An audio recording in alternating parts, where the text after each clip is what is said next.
लिखा था फिर अपन? फर्स्ट नंबर पे क्रेनियल बोन्स लिखी थी, उसके अंदर लिखा था क्रेनियल कैविटी का निर्माण करती है तथा संयुक्त रूप से इनको क्रेनियम कहते हैं। साथ ही साथ आई ऑर्बिट या नेत्र कोटर का निर्माण भी करती है। लिखा था फिर 7 प्रकार की संख्या में कुल कितनी होती है? 11। सबसे पहले नंबर पे, फिर फिर फिर फिर फिर फिर तो सबसे पहले लिखी थी अपन ने ऑक्सीपिटल, उसके बाद में स्फिनोइड, फिर एथेमोइड, फिर parietal, frontal, temporal, interparietal. Occipital sphenoid और एथेमोइड को सिंगल कहा था और बाकी सबको डबल कहा था अपन ने। संख्या के अंदर कुल कितनी थी? 11। फिर लिखा था अपन ने ऑक्सीपिटल अस्थि के अंदर ऑक्सीपिटल कॉन्डाइल पाया जाता है जिससे फोरामन ऑफ मैग्नम निकलता है। कपाल का सबसे बड़ा छिद्र कौन सा होता है? जबकि शरीर का सबसे बड़ा छिद्र कौन सा होता है? ऑप्टेरेटर फोरामन। ठीक है, उसके बाद में सींग के बारे में लिखा था कि हॉर्न कौन सी बोन पे ऊपर पाया जाता है? फ्रंटल अस्थि के ऊपर पाया जाता है। ठीक है, कॉर्नल प्रोसेस का नाम भी लिखा था फिर अपन ने। उसके बाद में फेशियल बोन्स लिखी अपन ने। हमने कहा चेहरे का निर्माण करती है, साथ ही साथ पाचन तंत्र और श्वसन तंत्र के प्रारंभिक अंगों को आधार प्रदान करने का काम करती है। कितने प्रकार की होती है? 9 प्रकार की, संख्या में कुल 19। सबसे पहले लिखी अपन ने मैक्सिला, फिर प्रीमैक्सिला, फिर palatine, pterygoid, nasal, lacrimal, malar, vomer और टर्बिनेट। वोमर सिंगल थी, टर्मिनेट 4 थी, बाकी सब डबल। ठीक है, फिर अपन ने लिखा मैक्सिला और प्रीमैक्सिला मिलकर ऊपरी जबड़े का निर्माण करती है। मैक्सिला और प्रीमैक्सिला की अगर बात करते हैं तो प्रीमैक्सिला के ऊपर इंसाइजर और कैनाइन दांत पाए जाते हैं, जबकि मैक्सिला के ऊपर प्रीमोलर और मोलर दांत पाए जाते हैं। दोनों की अगर बात करते हैं तो मोलर और प्रीमोलर को संयुक्त रूप से अपन चीक टीथ या कपोल दांत भी कहते हैं। लिख लिया था? उसके बाद में मुर्गे जी के लिए लिखी थी कुछ बातें। मुर्गे जी के लिए लिखा था फिर अपन ने कि मुर्गे जी के अंदर एक ही ऑक्सीपिटल कॉन्डाइल पाया जाता है, फिर चोंच पाई जाती है। चोंच का निर्माण कौन कौन सी अस्थियां करती है? प्रीमैक्सिला और नेजल अस्थियां करती है। लिखा था? फिर उसके बाद में लिखा था दांत कितने होते हैं? दांत नहीं पाए जाते। वेरी गुड, पता है तुम्हारे को। ठीक है, यहां तक लिख लिया था अपन ने। चलो हेडिंग डालो, मैंडिबल, निचला जबड़ा। मैंडिबल, निचला जबड़ा।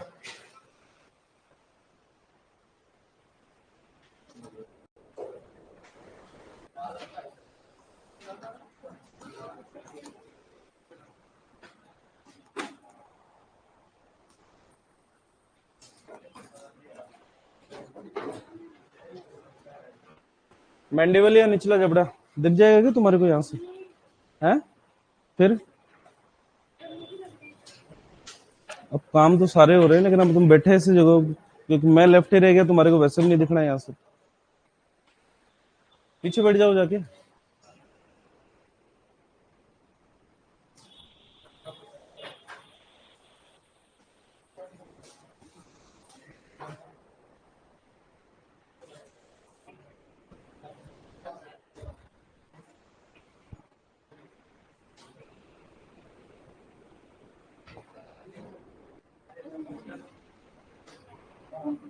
बैठ जाओ बैठ जाओ बैठ जाओ। कुछ कोई कुछ बोले तो बताना मेरे को।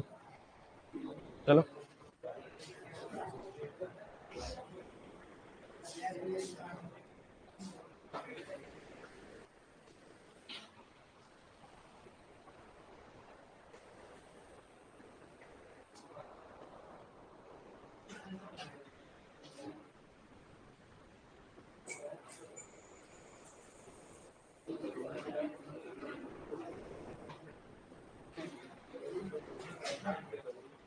अब सुनना शुरू करो, है ना? बातें आपस में कोई नहीं करेगा, फोन सबका साइलेंट होना चाहिए। 2 चीजों का विशेष रूप से ध्यान रखोगे। और क्लास की टाइमिंग का तीसरा ध्यान, 7:10 के बाद में क्लास में किसी को एंट्री नहीं दूंगा, ध्यान रखो। सबके सब टाइम से आएंगे। देखो, मैंडिबल की अगर बात करते हैं तो मैंडिबल के अंदर 2 चीजें पाई जाती हैं। एक तो होती है बॉडी और दूसरे होते हैं रेमस। पहले नंबर पे क्या मिलेगी आपको? दूसरे नंबर पे रेमस की अगर बात करते हैं तो रेमस भी 2 प्रकार के मिलेंगे आपको। एक होता है हॉरिजॉन्टल रेमस और दूसरा होता है वर्टिकल रेमस। कोई नहीं पूछेगा आपसे। संरचना की अगर बात करें तो गाय का जबड़ा देखा है, नीचे वाला जबड़ा लंबा रहता है काफी। मैंडिबल की अगर बात करते हैं तो गाय के अंदर मैंडिबल कुछ इस प्रकार का मिलता है आपको। ठीक है, ये वाला पोर्शन काफी ज्यादा लंबा है, मिलेगा ही मिलेगा। ठीक है, बॉडी और रेमस दो संरचनाओं के नाम लिखे हैं जहां से मैंडिबल घूमता है, ये वाला पोर्शन, इसको हम कहते हैं बॉडी। क्या बोलते हैं? बॉडी। एक पार्ट वो जो ऊपर की तरफ से खड़ा है, एक पार्ट वो जो नीचे की तरफ से फ्लैट है। ऊपर की तरफ से जो पार्ट खड़ा हुआ है इसको हम बोलते हैं वर्टिकल रेमस। क्या बोलते हैं? और जो नीचे की तरफ वाला पोर्शन है यहां से लेकर यहां तक, इसको बोलते हैं हॉरिजेंटल रेमस।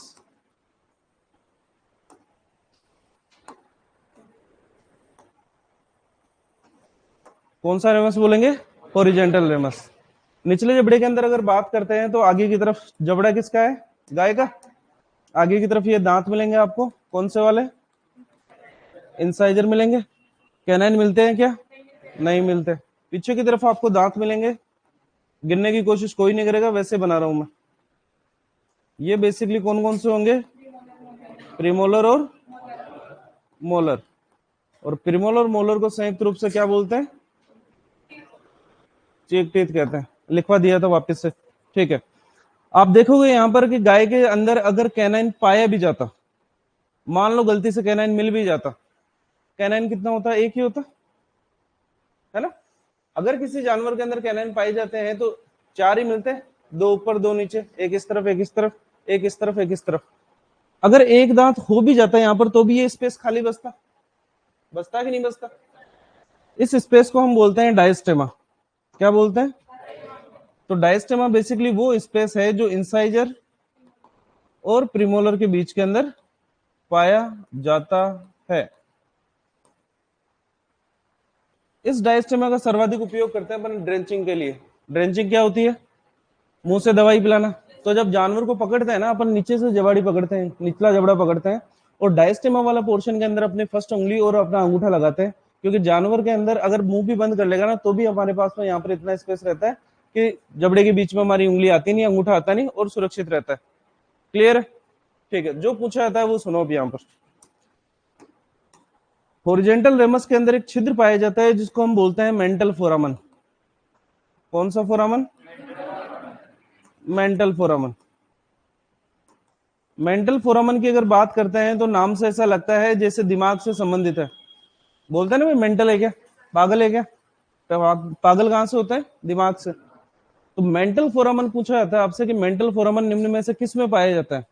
सब सोचते हैं दिमाग में मिलेगा, दिमाग में मिलेगा, मिलता कहां पर है? मैंडिबल के अंदर। क्लियर है? सबसे ज्यादा इंपॉर्टेंट। ठीक है। ऊपर की तरफ अगर बात करते हैं, यहां पर भी एक छिद्र पाया जाता है जिसको हम बोलते हैं मैंडिबुलर फोरामन। फोरामन का मतलब छिद्र से हमारा।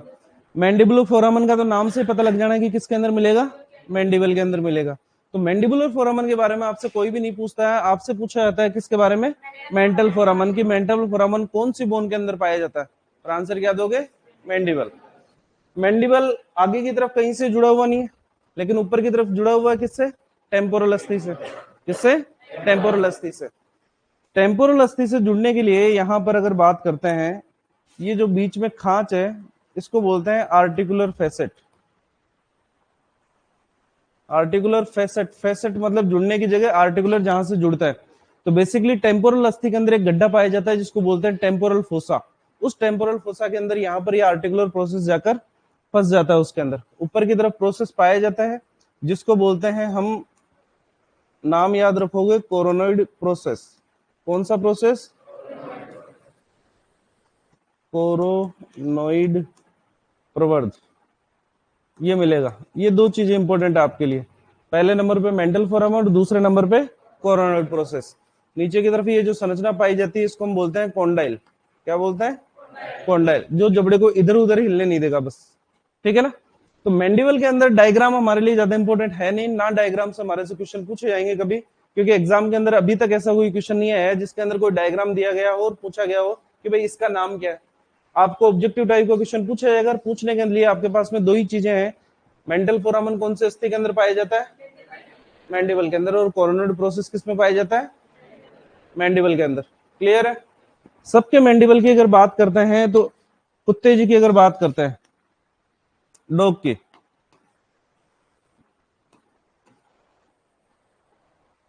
डॉग के मैंडिबल में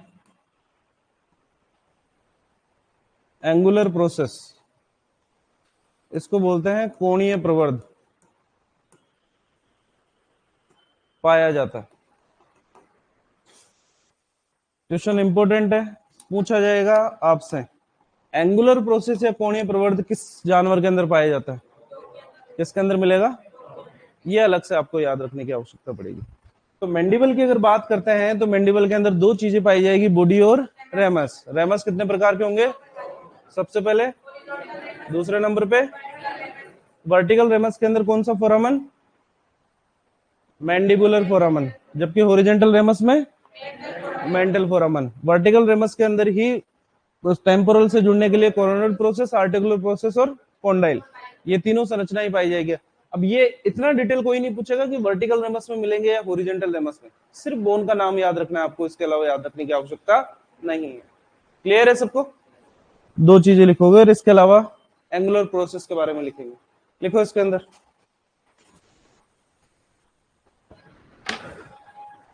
देखो मैंडिबल में बॉडी तथा रेमस पाए जाते हैं।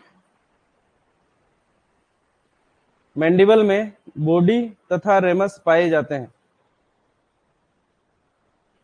मैंडिबल में बॉडी तथा रेमस पाए जाते हैं।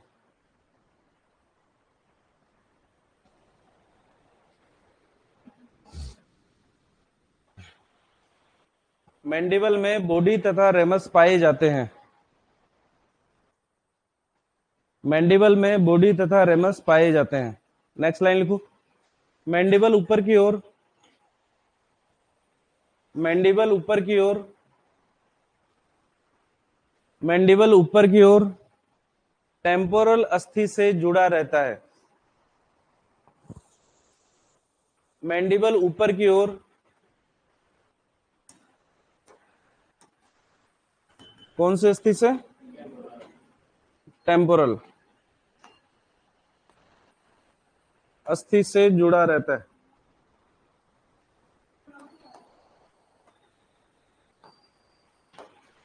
टेम्पोरल अस्थि से जुड़ा रहता है। लाइव वालों को भी गुड मॉर्निंग भाई। ठीक है, टेम्पोरल कौन सी है? क्रेनियल या फेशियल? क्रेनियल। सिंगल है डबल है? डबल। कॉमन सेंस भी होता है ना, इधर से भी जुड़ेगा और इधर से भी जुड़ेगा, इधर भी मिलेगी और इधर भी मिलेगी। क्लियर? डायग्राम बनाओगे?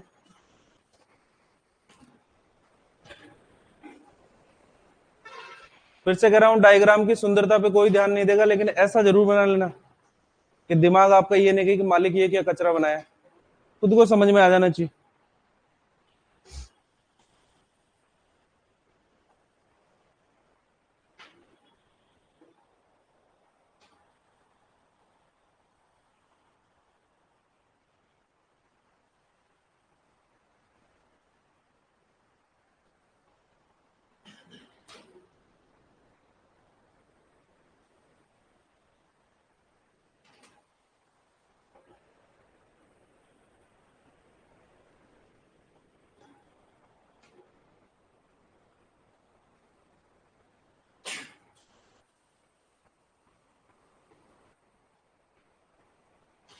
ऐसे चालू नहीं कर रखा है? रिमोट चाहिए?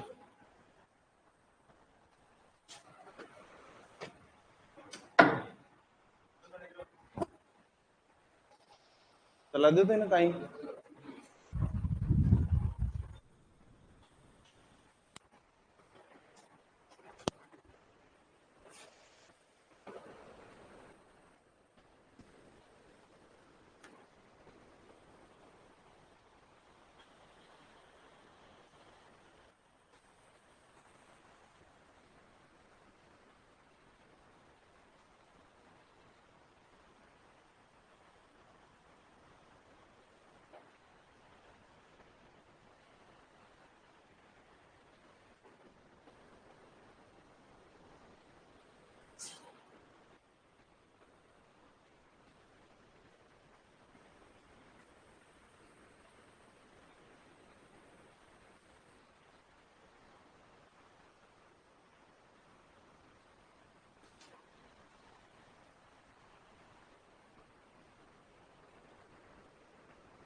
थैंक यू अब ओके सर।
अंडरलाइन करोगे मेंटल फोरामन को, अंडरलाइन करोगे कोरोनोइड प्रोसेस को।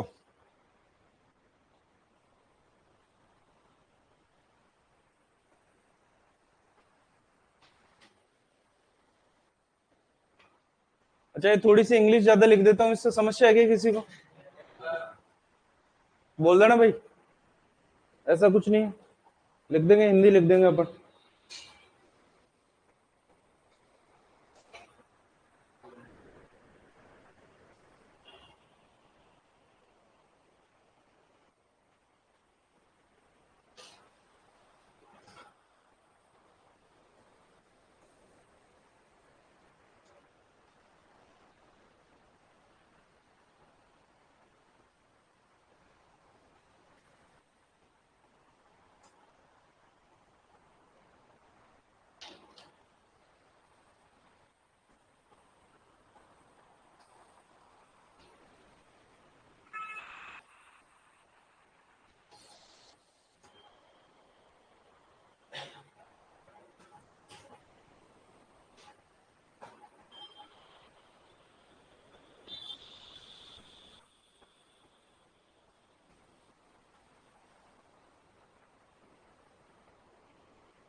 लिख लिया, नोट डाल के लिखो।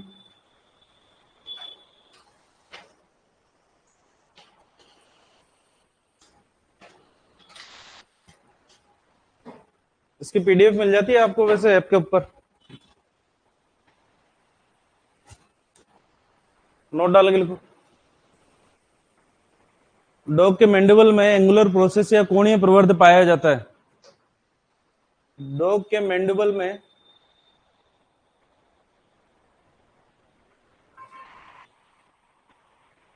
एंगुलर प्रोसेस या कोणीय प्रवर्ध पाया जाता है।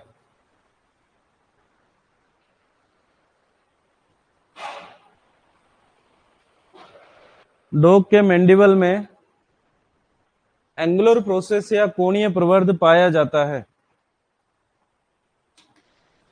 एंगुलर प्रोसेस या कोणीय प्रवर्ध पाया जाता है।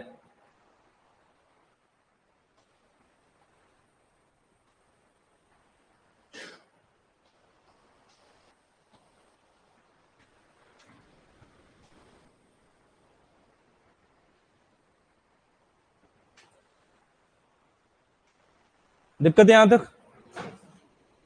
मैंडिबल हमारा यहां पर होता है खत्म। चौथे नंबर पे कौन सी आती है? Hide bone. हेडिंग डालेंगे हाइड बोन।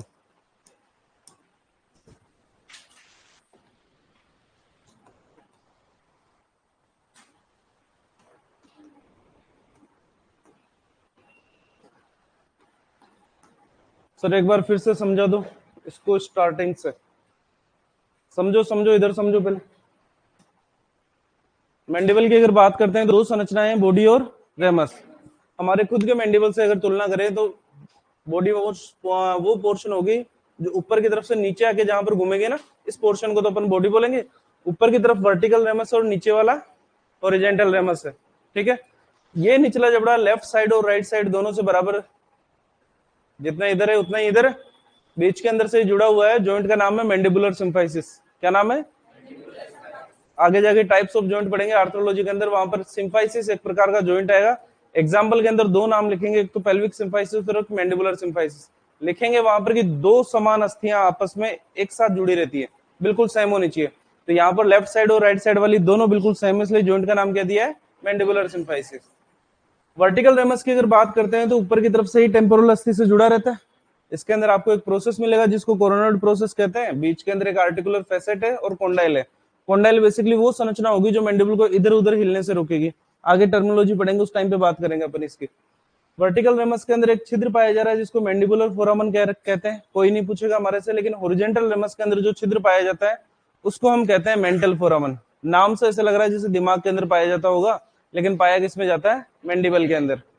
आगे की तरफ अगर बात करते हैं तो इंसाइजर दांत है। जबड़ा जो बनाया अपन ने, डायग्राम जितने बनाएंगे गाय के लिए बनाएंगे अपन, कैटल के लिए। कैनाइन इसके अंदर मिलेंगे नहीं। पीछे की तरफ दो दांत मिलेंगे आपको, प्रीमोलर और मोलर। प्रीमोलर और मोलर को संयुक्त रूप से अपन क्या बोलते हैं? चेक टीथ या कपोल दांत।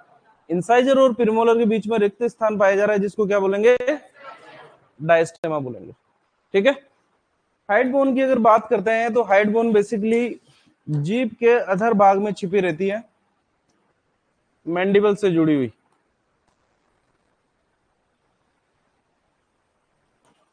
मैंडिबल से जुड़ी हुई पतली मुड़ी हुई अस्थि।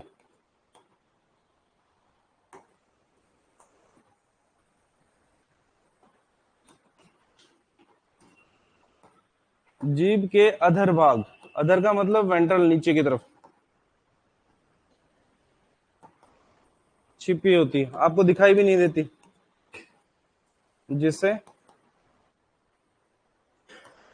हाइड बोन कहते हैं। क्या बोलते हैं? खास बात, एक प्रोसेस पाया जाता है जिसको बोलते हैं लिंगुअल प्रोसेस।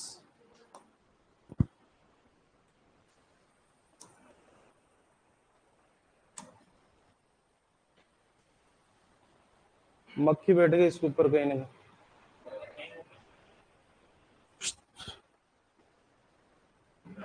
टच देखो इसका। अरे रुक जा, तू ही पढ़ा लेके मेरे को पढ़ा लेने दे। लिंगुअल प्रोसेस और चार जोड़ी कॉर्नो पाए जाते हैं।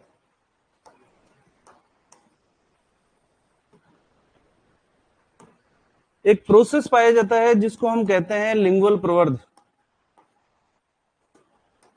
और सींग की तरह मुड़ी हुई संरचना पाई जाती है जिसको बोलते हैं कॉर्नो। कौन से अस्थि के अंदर मिलेंगे? हाइड बोन के अंदर। तो बेसिकली जस्ट यहाँ पर अगर देखें तो मैंडिबल ऐसे घूम के आ रहा है, बीच के अंदर खाली जगह, और इस खाली जगह को जस्ट ऊपर की तरफ जीभ है हमारी, ठीक है ना। तो जीभ को आधार प्रदान करने के लिए, जीभ को सपोर्ट करने के लिए भगवान ने एक अस्थि लगाई, यहाँ से मैंडिबल से जुड़ी हुई है और यहाँ से लेकर यहाँ तक जा रही है, अपने को दिखाई भी नहीं दे रही है, जीभ को सपोर्ट प्रदान करने का कार्य कर रही है। एक तो पाई जाएगा प्रवर्ध उसके अंदर जिसको बोलते हैं लिंगुअल प्रोसेस, और चार जोड़ी यानी कि टोटल 8 इसके अंदर पाए जाते हैं कॉर्नो। कॉर्नो सिंग की तरह मुड़ी हुई संरचना होती है जो इसके अंदर मिलेगी आपको, ठीक है। कोई नहीं पूछेगा आपसे, बुक्स में क्वेश्चन दे रखा है इसलिए लिखवा दिया। लिखो इसके अंदर।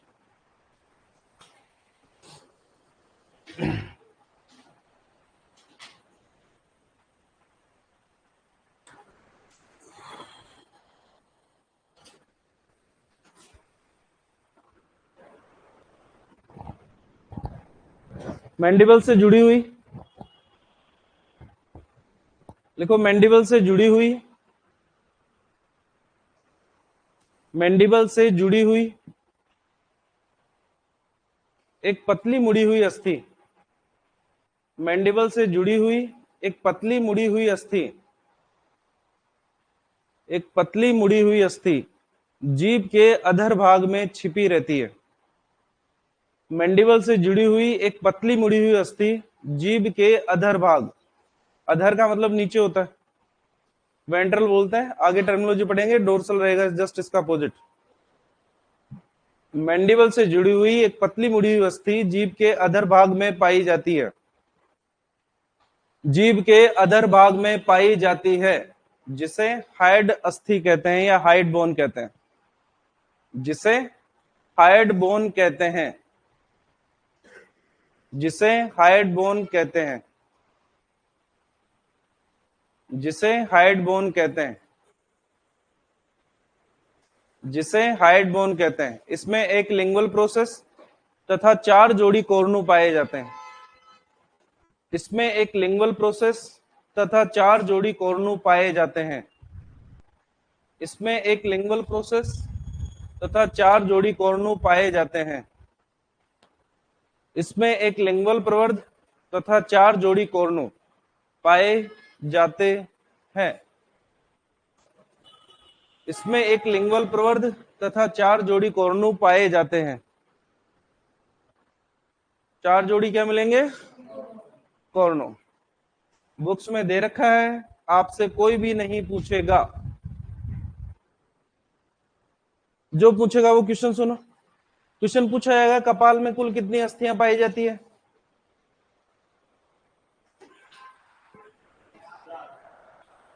अरे कुल पूछा, टोटल कितनी होती है? क्रेनियल कितनी है? Cranial, cranial. हाँ, कौन है 19 बोलने वाला? ये बोल रहा है। चलो, क्रेनियल कितनी थी? फेशियल कितनी थी? कुल कितनी हो गई? 19 और 11। इतना सोच के बोलते ना, इसका मतलब मैथ्स अपनी बहुत ही स्ट्रॉन्ग है। 30 के बाद में एक मैंडिबल हो गया, कितनी हो गई? और एक हाइड हो गई, कितनी हो गई? तो कपाल में कुल कितनी अस्थियां मिलती है? लिखो नोट डाल के। ये टोटल अस्थियां काउंट करेंगे जब अपन कुल अस्थियों की संख्या लिखेंगे ऑस्ट्रोलॉजी पढ़ने के बाद में। उस टाइम पे काम आएगी कि कैसे होती है। 208 होती है तो कैसे होती है, 211 होगी तो कैसे होगी, 214 होगी तो कैसे होगी। नोट डाल के लिखो। कपाल में कुल, कपाल में कुल 32 अस्थियां पाई जाती है।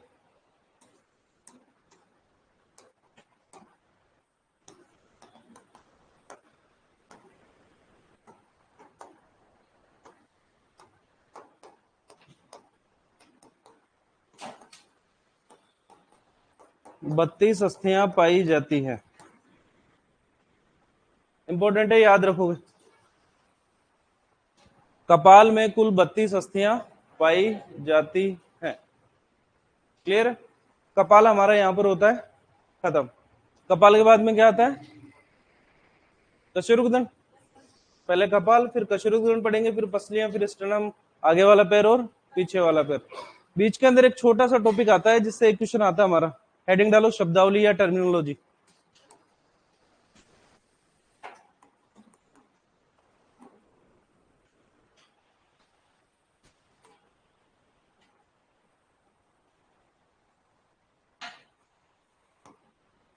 शब्दावली या टर्मिनोलॉजी।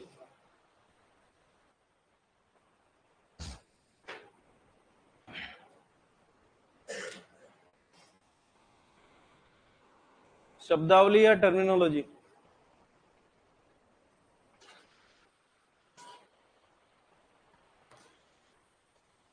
जितने भी बोन्स अपन पढ़ेंगे मैं सिंगल डायग्राम बनाऊंगा उसके अंदर, है ना। मेरे को सारी चीजें उसी डायग्राम के अंदर बनानी है, तो आपके लिए तो वो सारी की सारी चीजें सामने की ओर रहेगी। लेकिन क्या बोन के अंदर ऐसा होता है? नहीं।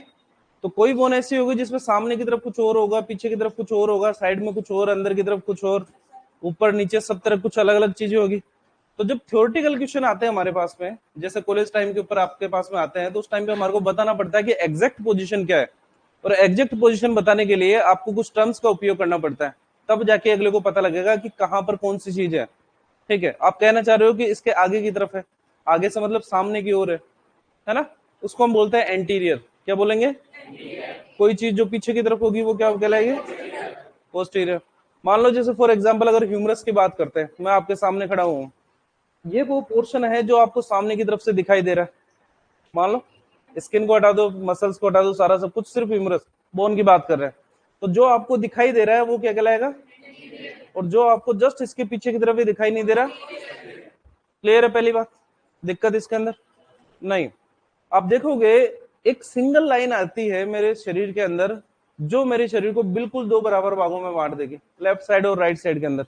यहां से अगर काटना शुरू करें बिल्कुल बीच के अंदर से, तो मेरे शरीर को बिल्कुल दो बराबर भागों में काट देगी। इसको बोलते हैं मीडियन प्लेन या मध्य अक्ष।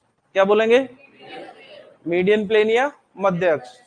आप देखोगे हाथ का ये वाला पोर्शन, ये वाला ना तो आपके सामने है ना आपके पीछे की तरफ है, बिल्कुल साइड के अंदर आ गया। तो साइड में से दो साइड है, एक तो अंदर वाली साइड है, एक बाहर वाली साइड है, सही है। अंदर वाली साइड मेरे मध्य अक्ष की ओर है, इसको बोलते हैं मीडियल। क्या बोलते हैं, और ये जो साइड, ये वाली साइड जो मध्य अक्ष से दूर है, इसको बोलते हैं लेटरल। क्या बोलेंगे, मध्य अक्ष से दूर क्या कहलाएगा, मध्य अक्ष की ओर, सामने की ओर, पीछे की ओर। समझ में आई, लिख दूं यहां पर। पहले बात करते हैं एंटीरियर। एंटीरियर का मतलब सामने की ओर। हिंदी करने की कोशिश मत करना इनकी, अंग्रेजी के अंदर ही पूछी जाएगी। दूसरे नंबर पे आती है पोस्टीरियर, इसको बोलते हैं पीछे की ओर। उसके बाद में आती है मीडियल, मध्य अक्ष की ओर। मध्य अक्ष क्या होता है इसके बारे में लिख लेंगे। एक आता है लेटरल, जिसको बोलते हैं मध्य अक्ष से दूर।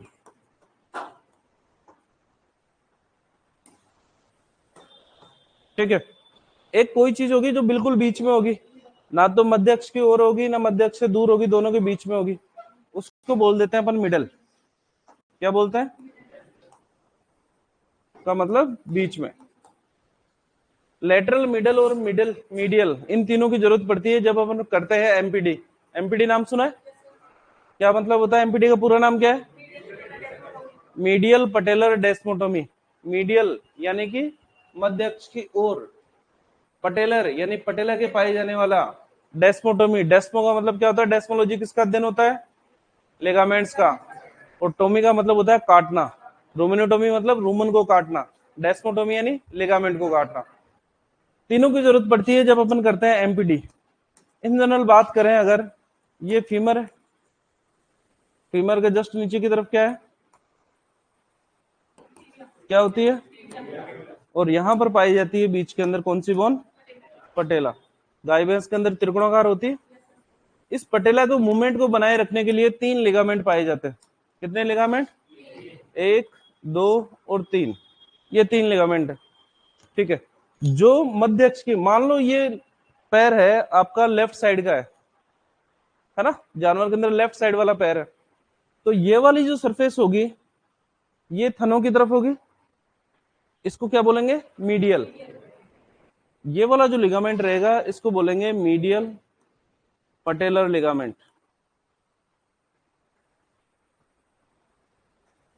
दोनों के जो बीच में आ रहा है इसको क्या बोलेंगे, मिडल पटेलर लिगामेंट, और जो बाहर की तरफ आ गया इसको क्या बोलेंगे, लेटरल बोलेंगे।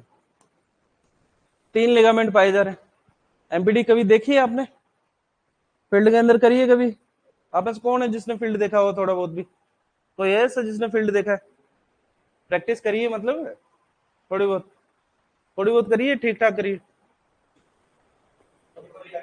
थोड़ी बहुत करिए। तो थोड़ी बहुत के अंदर तो 4 इंजेक्शन लगाने ही आते हैं, ऑपरेट करने वाली बातें होती नहीं है ना। अपन भी तो कॉलेज में सीख के आते हैं ना, ABCD, A for antibiotic, B for B complex, C for CPM, D for Dexona, है ना। इनका यूज भी बहुत सावधानी से करना चाहिए। जानवर कुछ बोलता नहीं, इसका मतलब ये नहीं कि मनमर्जी से कुछ भी लगा लो। एक चीज याद रखना हमेशा फील्ड के अंदर, अच्छी दवाई देने से डॉक्टर अच्छे नहीं बनते कभी भी। कितनी अच्छी दवाई लगा लो, उससे अच्छे डॉक्टर नहीं बनोगे आप। जब तक आपका डायग्नोसिस अच्छा नहीं होगा तब तक आप अच्छे डॉक्टर नहीं बन सकते। अच्छा डॉक्टर वो होता है जिसका डायग्नोसिस अच्छा होता है। डायग्नोसिस यानी कि निदान, कि इसको एग्जैक्ट के अंदर हुआ क्या है। 4 इंजेक्शन तो सभी लगा लेते हैं। अबे जोड़ा चाप जो घूमता है, क्वेक्स जो घूमते हैं, वो भी तो 4 इंजेक्शन लगाते हैं, आपसे पूछते भी नहीं हो। फिर उनको जरूरत कब पड़ती है पूछने की, जब उनको समझ में नहीं आता। क्योंकि आप ये चीजें पढ़े हुए, मेडिसिन आप पढ़ोगे, सर्जरी आप पढ़ोगे, गायनी आप पढ़ोगे, तो आपको एग्जैक्ट के अंदर पता होना चाहिए कि चीज क्या है। ट्रीटमेंट तो फिर हम कर लेंगे, आपको पता ही नहीं है कि आपको दिख रहा है कि हाँ सिम्टोमेटिक ट्रीटमेंट जो फील्ड के अंदर करते हैं ना अपन, वो करते हैं सिम्टोमेटिक ट्रीटमेंट। बुखार आ रहा है, एंटीबायोटिक लगा दो कोई सी भी, एंटीबायोटिक के बाद के अंदर एक सीपीएम लगा दो, कोई एलर्जी वेलर्जी नहीं होगी, शॉक में नहीं आएगा, बी कॉम्प्लेक्स लगा दो थोड़ा सा, और डेक्सोना लगा दो कोर्टिकोस्टेरॉल, है ना।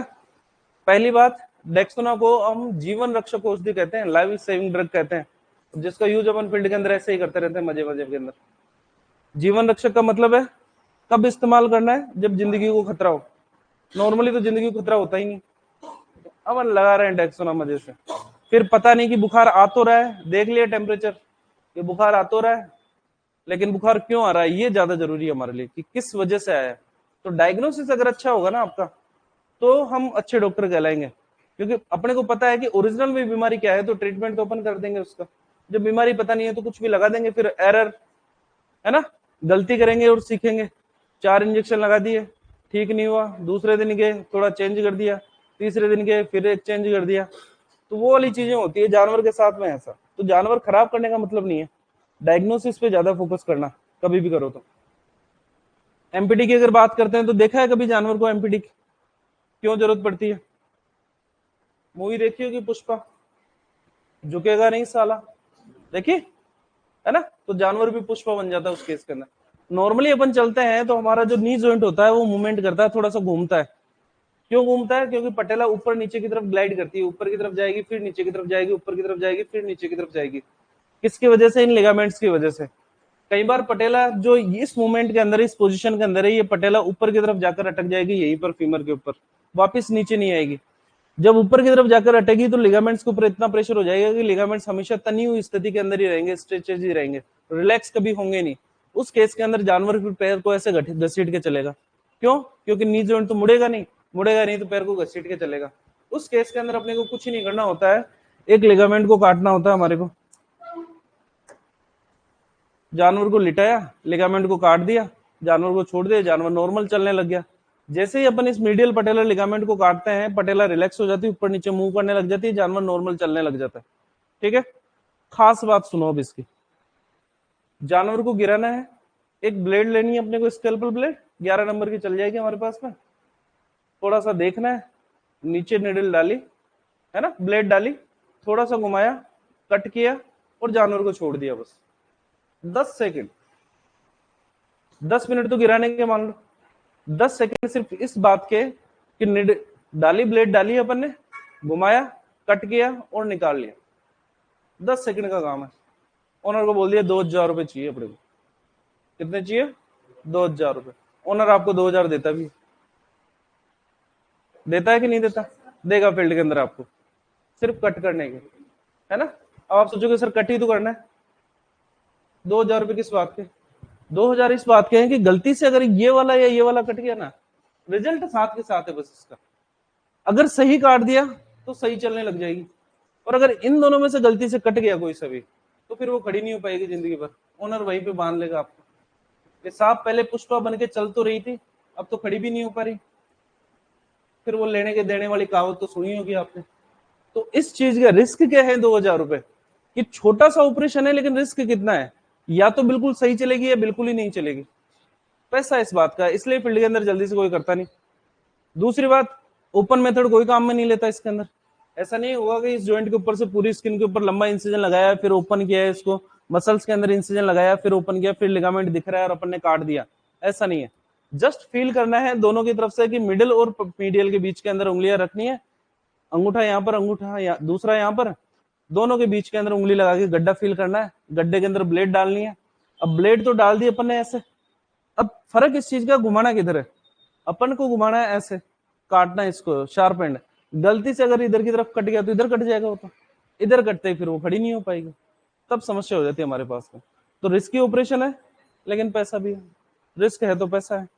ठीक है, वापिस आ जाओ, इसकी जरूरत यहीं पे पड़ती है हमारे को, मीडियल मीडियल और लेटरल की। ठीक है ना, ध्यान रखेंगे इसका। अब आ जाओ थोड़ा सा आगे की तरफ। दो टर्म आती है हमारे पास में, एक तो आती है सुपरफिशियल, एक आती है डीप। सुपरफिशियल का मतलब होता है सतह के करीब, और डीप का मतलब होता है सतह से दूर या फिर गहराई में। इन दोनों का उपयोग करते हैं जब अपन पढ़ेंगे रक्त परिसंचरण तंत्र। वहां पर पढ़ेंगे कि शिराएं जो होती है, वेन जो होती है, वो सुपरफिशियल होती है जबकि आर्टरीज डीप होती है। नॉर्मली अगर देखो ये हाथ के अंदर नसें दिख रही है ऊपर की तरफ, ये क्या है? वेन। सतह से ऊपर है कि ऊपर तो नहीं है, हाथ के सरफेस स्किन वाली है, उस स्किन के जस्ट नीचे है, यानी कि सतह के करीब है। लेकिन आर्टरीज हमारे को दिखाई नहीं देती। नॉर्मली अगर देखा होगा आपने कि डॉक्टर जब हमारी पल्स रेट देखता है तो वो यहाँ से दबा के देखता है, उसको दबाना पड़ता है थोड़ा सा यहाँ से, तब जाके उसको फील होता है। क्यों? क्योंकि आर्टरीज डीप होती है। मूवीज देखते हो ना, जैसे बाबू ने खाना नहीं खाया, नस काट लेते हैं यहाँ से, होता है ना ऐसा, नस काट लेते हैं। ध्यान रखना यहाँ पर काटने से कुछ नहीं होगा। ये दो चार दिख रही है ना, वेन दिख रही है, थोड़ा सा खून निकलेगा, घर वाले लठ मारेंगे झोलक, है ना। ऐसी गलती नहीं करनी। आर्टरीज डीप होती है, वो जनरली कटती नहीं है आपसे। तो अगर ऐसा होता ना कि हाँ चलो ठीक है, नहीं करना ही है सर, बाबू को 7 दिन हो गए खाना खाया, तो कट डीप लगाना पड़ेगा हमारे को, ऐसे नहीं लगाना पड़ेगा। छोटे मोटे में कुछ नहीं होगा। आर्टरीज को डीप बनाया इसलिए, आर्टरीज डायरेक्ट हार्ट से निकल रही है, इसलिए उनके अंदर प्रेशर रहेगा, और प्रेशर होने के कारण ब्लड फ्लो भी ज्यादा रहेगा उसके अंदर। तो थोड़ा सा भी अगर कट लग गया ना उसके अंदर तो खून रुकेगा नहीं। वेंस के अंदर किसी प्रकार का कोई प्रेशर नहीं होता, इसलिए कट लग भी गया तो थोड़ी देर बाद निकलने के बाद में ब्लड क्लोटिंग हो जाएगी, क्योंकि प्रेशर तो है ही नहीं उसके अंदर, और वहां पर प्रेशर ज्यादा होने के कारण ब्लड क्लोटिंग होती ही नहीं है। लगातार ब्लड रक्त स्त्राव होने के कारण जानवर शोक के अंदर आ जाएगा। एक लेवल से ज्यादा ब्लड अगर कम हुआ शरीर के अंदर तो मृत्यु तो निश्चित है फिर। लेकिन मृत्यु निश्चित के अंदर काफी ज्यादा टाइम लग जाता है हमारे को। एक्सीडेंट वगैरह के अंदर डेथ जो होती है वो एक्सेसिव ब्लड फ्लो की वजह से तो होता है, रक्त स्त्राव ज्यादा हो जाता है, शॉक में आ जाता है एनिमल और सलट जाता है। तो सुपरफिशियल यानी सतह के करीब, और डीप यानी सतह से दूर। इन जैसी ही दो टर्म आती है हमारे पास में, जिसको हम बोलते हैं सुपीरियर और इंफीरियर। सुपीरियर, मान लो ये हाथ है, हाथ के ऊपर की तरफ कोई चीज रखी है, ये तो स्किन के नीचे की तरफ थी, सतह के करीब, मान लो सतह के ऊपर ही रखी हुई है, ऊपर को क्या बोलेंगे? सुपीरियर। सुपीरियर यानी ऊपर की ओर, और इंफीरियर यानी नीचे की ओर। दिक्कत यहां तक? तो सामने की ओर को क्या बोलेंगे? पीछे की ओर, मध्य अक्ष की ओर, मध्य अक्ष से दूर, दोनों के बीच में मिडल, सतह के करीब, सतह से दूर गहराई में, सतह के ऊपर, नीचे की ओर। दिक्कत यहां तक? नहीं। आगे चले, आगे चलते हैं। ये जानवर है हमारा, ऐसा ही दिखती है गाय हमारे को। एक पोर्शन तो ये है जो ऊपर की तरफ आ रहा है पीठ के ऊपर, एक पोर्शन जो पेट के नीचे, जो ऊपर की तरफ है इसको बोलते हैं हम डोर्सल। क्या बोलते हैं? डोर्सल का मतलब होता है पृष्ठ भाग। कौन सा भाग?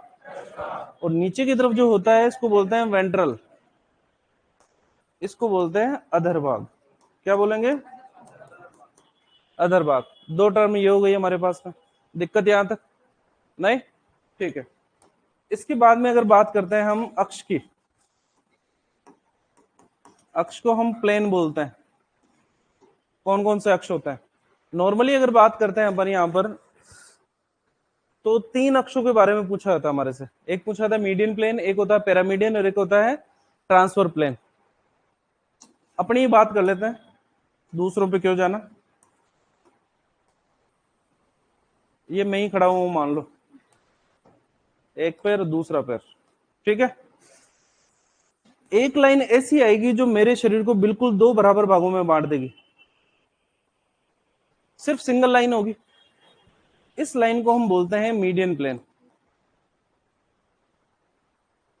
कौन सा प्लेन? इसको बोलते हैं मध्य अक्ष। शरीर को 2 बराबर भागों में बांटने वाली रेखा क्या कहलाएगी? Median plane. मान लो फॉर एग्जाम्पल, इसके जस्ट बराबर में 1 इंच दूर करके अगर मैं ये लाइन खींच दूं, क्या ये शरीर को 2 बराबर भागों में बांटेगी? 1 इंच इधर की तरफ किया, इसका मतलब 1 इंच इधर की तरफ बढ़ गया, सही है कि नहीं है?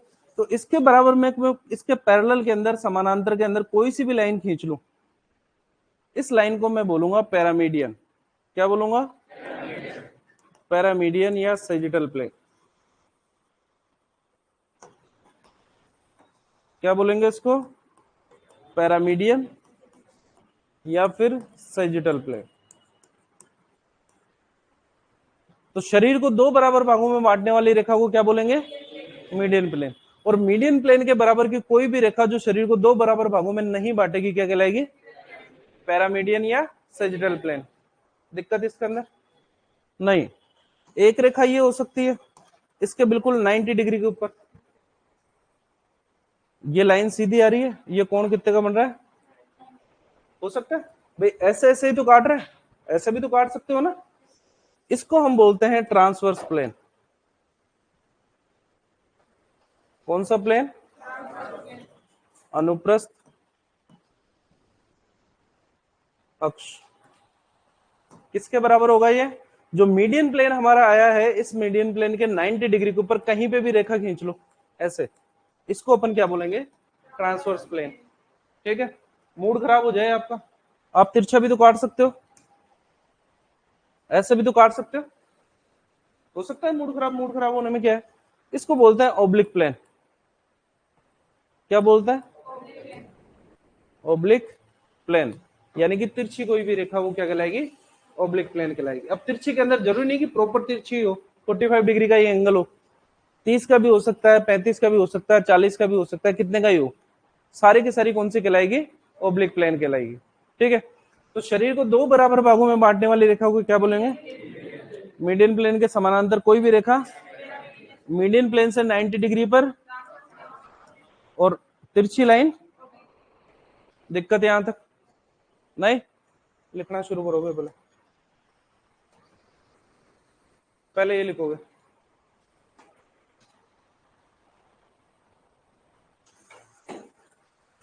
पहले लिखोगे एंटीरियर यानी सामने की ओर, पोस्टीरियर यानी पीछे की ओर।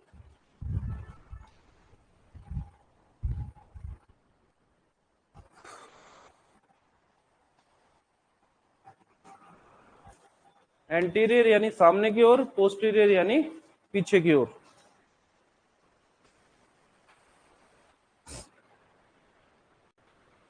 उसके बाद में लिखोगे मीडियल मध्य अक्ष की ओर, लेटरल मध्य अक्ष से दूर।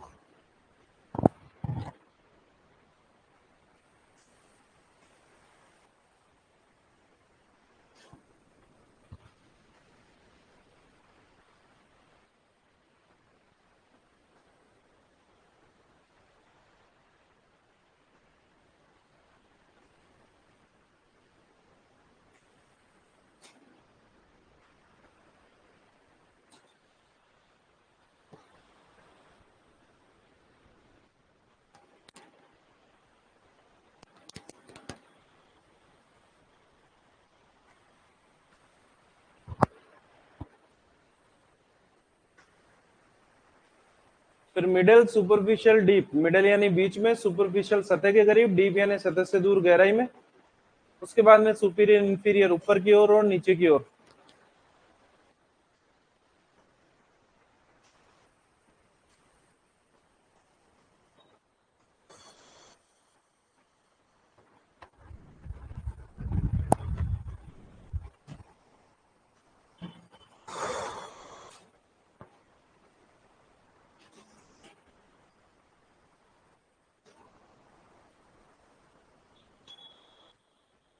इंग्लिश में याद रखोगे, हिंदी नहीं करोगे, ध्यान रखना इनकी।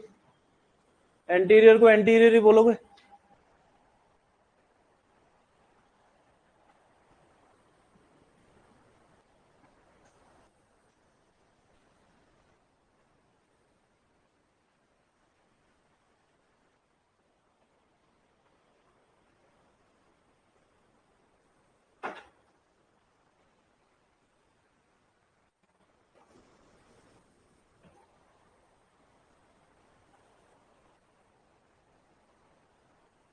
लिख लिया सबने?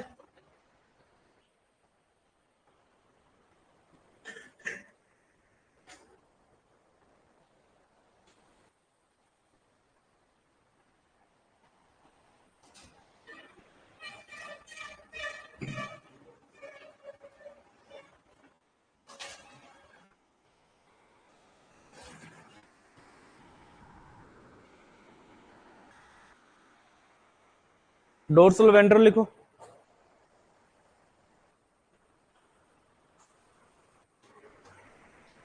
डोर्सल पृष्ठ भाग, वेंट्रल अधर भाग।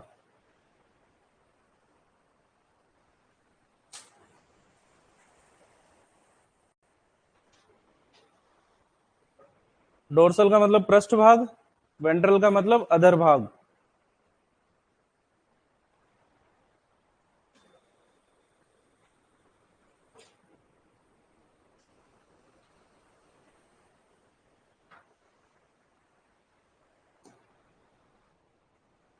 डोर्सल पृष्ठ भाग, वेंट्रल अधर भाग। देख लिया?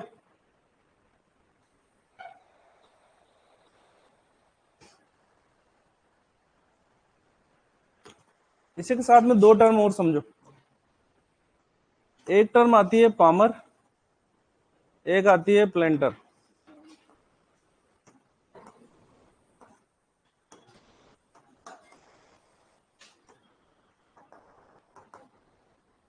मान लो अगर मैं चारों पैरों से चलता, मान लो हाथों से भी चलता है जैसे बचपन के अंदर चलते हैं ना बच्चे, तो हथेली वाला पोर्शन जमीन को छूता। नीचे की तरफ पैरों की अगर बात करते हैं तो पैरों से चलते हैं तो भी पैरों का नीचे वाला भाग जमीन को छूता है। आगे वाले पैर की वो सतह जो चलते टाइम जमीन को छूती है, इसको क्या बोलते हैं? पामर। ठीक है, यानी अग्रपाद की वह सतह जो चलते समय जमीन को छूती है, उसको क्या बोलेंगे? पामर। और सेम ये सरफेस पश्चपाद के अंदर क्या कहलाएगी? लिखो पामर।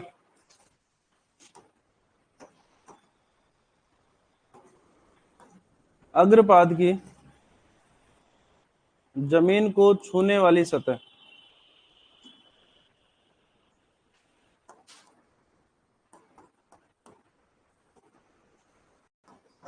प्लेंटर में लिखोगे पश्चपाद की जमीन को छूने वाली सतह।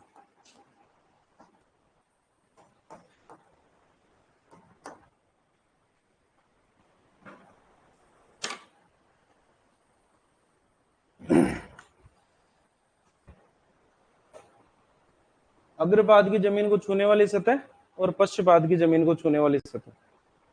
ठीक है ना? अपनी अगर बात करते हैं, अगर मैं चलता हूं तो मान लो ये मेटाकार्पल है, उसके बाद में फेलेंजेस है, नाखून सबसे आगे, पूरा जमीन को छूता। लेकिन जानवर की अगर बात करते हैं तो जानवर तो ऐसे चलता है, तो सिर्फ खुर वाला जो पोर्शन है, थर्ड फेलिंग्स वाला जो पोर्शन है, वही जमीन को छुएगा उसके अंदर। तो उस थर्ड फेलिंग्स वाले भाग को ही अपन क्या कहेंगे? पामर। आगे वाले पैर के अंदर पामर और पीछे वाले पैर के अंदर प्लांटर बोलेंगे। ठीक है ना? हेडिंग डालो शरीर के अक्ष।